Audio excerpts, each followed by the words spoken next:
বিএনপির জাতীয় নির্বাহী কমিটির সদস্য হুম্মাম কাদের চৌধুরী কেকেএম রফিক বিন চৌধুরী সম্পর্কে বলেন, বাবাকে যখন গ্রেপ্তার করা হয় তখন অনেক একা হয়ে যায়, মাথার উপর ছাদ সরে যায়, মুরব্বি ছিল না।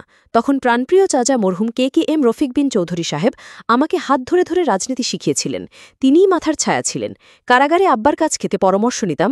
বাইরে কেকেএম রফিক বিন চৌধুরী আমাকে ওনার আশেপাশে এবং আব্বার পুরাতন মানুষ যারা ছিলেন তাদের সবার সাথে এক এক করে পরিচয় করিয়ে দিতেন। বাবাকে হারিয়ে ওনার উপরই অনেকটা নির্ভর ছিলাম। বাবা এবং এই চাচার মৃত্যুর পর ওনাদের আদর্শ, দেশপ্রেম এবং আজীবন মানুষের কল্যাণে কাজ করার শিক্ষাকে ধারণ করেই ওনাদের দেখানো পথেই আজ রাজনীতি করে যাচ্ছি। এই মিথ্যা মামলা দিয়ে অ্যারেস্ট করা হয়, তখন আবার একা হয়ে যায়। মাথার উপরে ছাদ ছিল না, মুরব্বি কেউ ছিল না। আবারও ফিরে গেলাম মরহুম রফিক বিন চৌধুরীর কাছে, ওনার হাত ধরে ধরে রাজনীতি শিখা। আব্বার কাছে যেতাম কারাগারে, আব্বার থেকে পরামর্শ নিতাম। ওই কথা গিয়ে তারপরে রফিক চাচাকে বলতাম, রফিক চাচা পরিচয় করিয়ে দেওয়া শুরু করলো আমাকে। ওনার আশেপাশে যারা ছিল, আব্বার পুরানো মানুষ যারা ছিল, আপনাদের সাথে উনি পরিচয় করিয়ে দিল। আজকে এখানে দাঁড়িয়েছি আপনাদের সাথে, আপনারা আমাকে চিনেন, হ্যাঁ সালাউদ্দিন কাদের চৌধুরী ছেলে হিসাবে চিনেন, কিন্তু পরিচয় করিয়ে দিয়েছিল রফিক বিন চৌধুরী। সোমবার বিকালে চট্টগ্রাম উত্তর জেলা বিএনপির সাবেক ভাইস প্রেসিডেন্ট, রাঙ্গুনিয়া উপজেলা বিএনপির সাবেক সাধারণ সম্পাদক, বৃহত্তর রাজানগর ইউনিয়ন পরিষদে একাধিকবার নির্বাচিত সাবেক chairman, Rajanagar Ranirhat degree college, Rafikabad বালিকা উচ্চ বিদ্যালয় সহ একাধিক প্রতিষ্ঠানের প্রতিষ্ঠাতা প্রয়াত কেকেএম রফিক বিন চৌধুরীর স্মরণসভা, দোয়া মাহফিল ও গুণী সম্মাননা অনুষ্ঠানে প্রধান অতিথি হিসেবে এসব কথা বলেন হুম্মাম কাদের চৌধুরী। এই জিনিসগুলি আমি কোনো সময় ভুলতে পারবো না। শেষবার রফিক চাচার সাথে যখন আমার দেখা হয়, ওনার শারীরিক অবস্থা ভালো ছিল না। হাসি ঠাট্টা করলাম, উনি হঠাৎ করে রুমে গেল, রুমের থেকে একটা টুপি নিয়ে আসলো। উনি যেরকম টুপি পরতো, আমাকে ওই টুপি পরিয়ে দিল। বললো, ওই ভাতিজাকে এখন দাদার মতো লাগছে।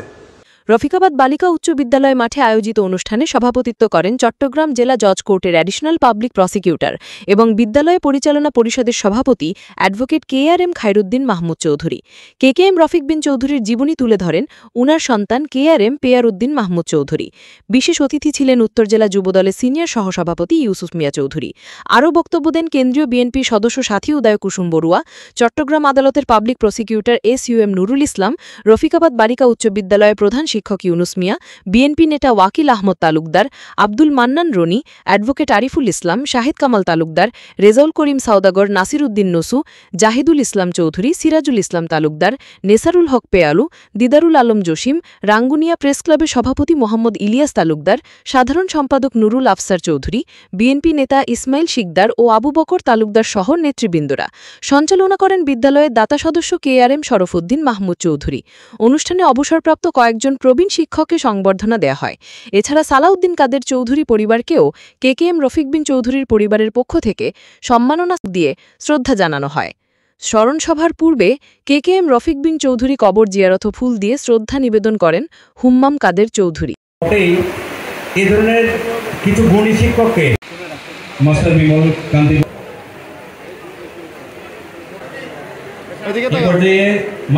ধন্যবাদ মাননীয় প্রধান অতিথি এবং যারা এসছেন বক্তব্যের সুযোগের নেতৃবৃন্দ,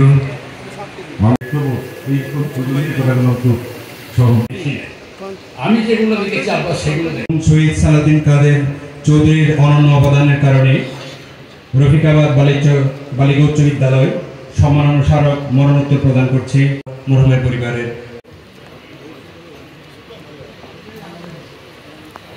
কৃতজ্ঞতা স্মারক এই মহতী অনুষ্ঠান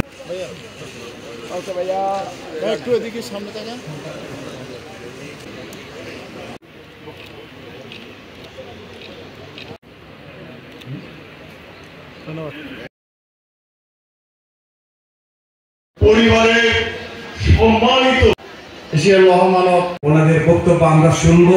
শুধু দুটি বিদ্যালয়ে এসেছি, চৌধুরী কবরে আত্মা শান্তি পাবে, তার এই প্রতিষ্ঠান সার্থক এবং সফল হবে। সবাইকে তার এই প্রতিষ্ঠান সংগ্রামী সাথী বন্ধুগণ, আজকে ওনাকে রিকোয়েস্ট করে ওনার আগামী বক্তব্য দিতে হচ্ছে। বেতন তো নেওয়া হয় নাই আমাদের পরীক্ষা। আজকের অনুষ্ঠান স্মরণসভায় উপস্থিত রয়েছে জন্য সব সময় শুধু ওর মাথায় ছিল এই এলাকা